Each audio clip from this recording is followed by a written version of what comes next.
28 मई 1998 वो दिन जिस दिन पाकिस्तान ने पूरी दुनिया को बता दिया कि हम सिर्फ एक मुल्क नहीं, एक न्यूक्लियर पावर भी हैं।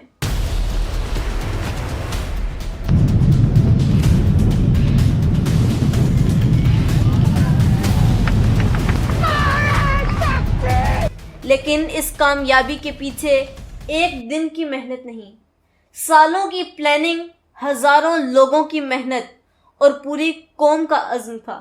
आज की इस वीडियो में हम ये डिटेल से जानेंगे कि ये मिशन किसने प्लान किया, इसमें कौन कौन लोग इन्वॉल्व थे, फंडिंग कहाँ से आई, डॉक्टर अब्दुल कदीर खान का इसमें क्या रोल था, ये सब कुछ पाकिस्तान ने किस प्रेशर और हालात में किया। और साथ ही हम ये भी जानेंगे कि पाकिस्तान ने ये टेस्ट कहाँ किए, किस वजह से किए और आज इसका क्या मतलब है। सबसे पहले हम ये जानेंगे कि पाकिस्तान ने न्यूक्लियर बॉम्ब क्यों बनाया।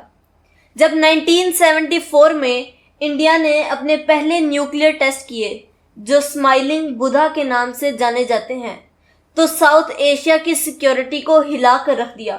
पाकिस्तान को ये फौरन समझ आ गई कि अगर हम खुद को बचाना चाहते हैं तो हमें भी न्यूक्लियर पावर बनना होगा। उस वक्त के प्राइम मिनिस्टर जुल्फ़िकार अली भुट्टो ने एक मीटिंग बुलाई जिसमें साइंटिस्ट और मिलिट्री ऑफिशियल्स को कहा कि हम बम बनाएंगे, हमें घास भी खानी पड़ी तो हम बनाएंगे। ये थी इस मिशन की शुरुआत। 1974 के बाद से पाकिस्तान ने ऑफिशियली न्यूक्लियर प्रोग्राम स्टार्ट कर दिया, जिसका कोड नेम था प्रोजेक्ट 706। ये एक टॉप सीक्रेट प्रोजेक्ट था और इसको लीड डॉक्टर अब्दुल कदीर खान कर रहे थे। डॉक्टर अब्दुल कदीर खान ने अपनी तालीम यूरोप से हासिल की। उनका ताल्लुक इंडिया के शहर भोपाल से था, जहां वो 1936 में पैदा हुए। पार्टीशन के बाद उनका खानदान पाकिस्तान आ गया और वो पाकिस्तान के शहर कराची में रहने लगे।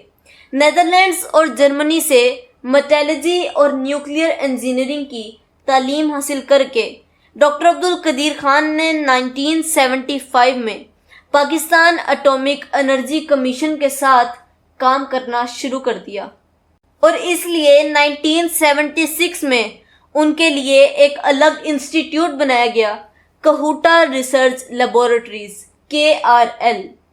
ये प्रोजेक्ट काफ़ी महंगा था और पाकिस्तान के पास लिमिटेड रिसोर्सेज थे, इसलिए फंडिंग काफ़ी हद तक मिडल ईस्ट से आई। ख़ास तौर पर UAE, सऊदी अरेबिया और लीबिया ने मदद की।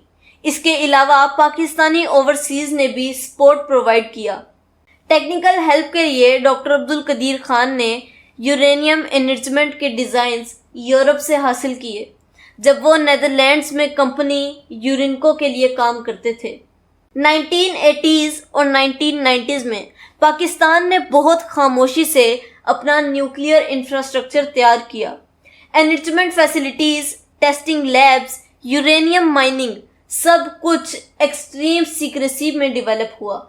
ज़ियाउल हक के दौर में प्रोजेक्ट बहुत तेज़ी से आगे बढ़ा, लेकिन कभी ऑफिशियल टेस्टिंग नहीं हुई। फिर मई 1998 आया।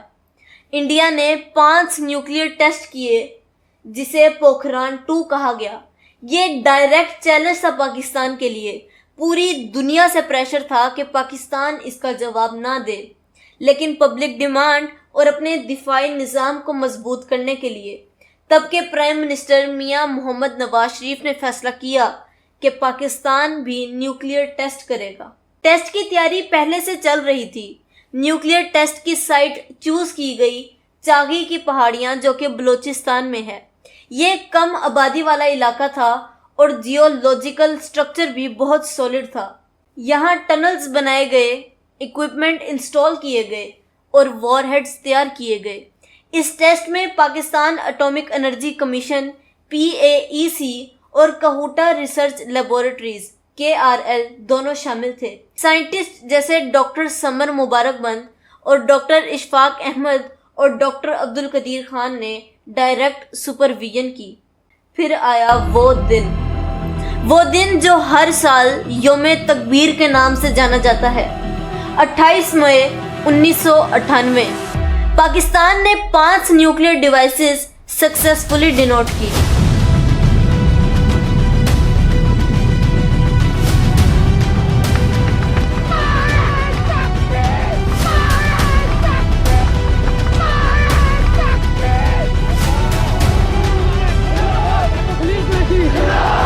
اور پاکستان دنیا کی 7ویں ایٹمی طاقت بن گیا۔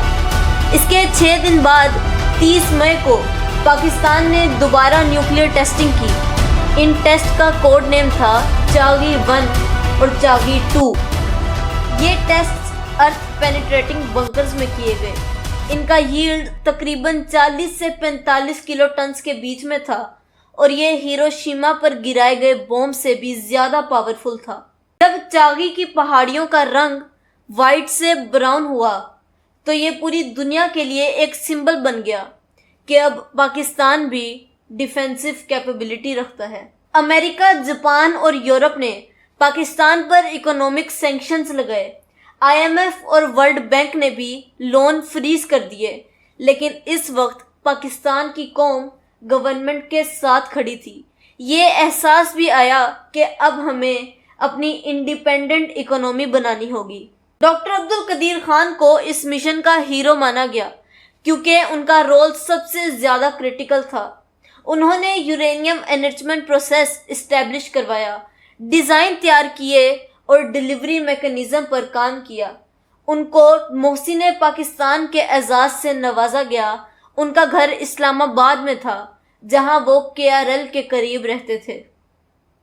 یوم تکبیر صرف ایک دن کا نام نہیں، یہ پاکستان کی سوورنٹی اور ڈگنیٹی کا سمبل ہے۔ یہ بتاتا ہے کہ ہم کسی بھی ایگریشن کا جواب دینے کی صلاحیت رکھتے ہیں۔ یہ دن ہمیں یاد کرواتا ہے کہ اگر کوئی بھی قوم ایک ہو جائے تو کچھ بھی ناممکن نہیں۔ آج 28 مئی کو جب ہم یوم تکبیر مناتے ہیں تو ہمیں ان سب شخصیات کو یاد کرنا چاہیے، وہ انجینئرز، وہ سائنٹسٹ، وہ پولیٹیکل لیڈرز اور سب سے ضروری وہ عوام جو ہر وقت اپنے ملک کے ساتھ کھڑی رہی۔ پاکستان کا نیوکلیئر پروگرام صرف ایک بم نہیں بلکہ یہ ضمانت ہے ہماری آزادی کی۔ پاکستان زندہ باد۔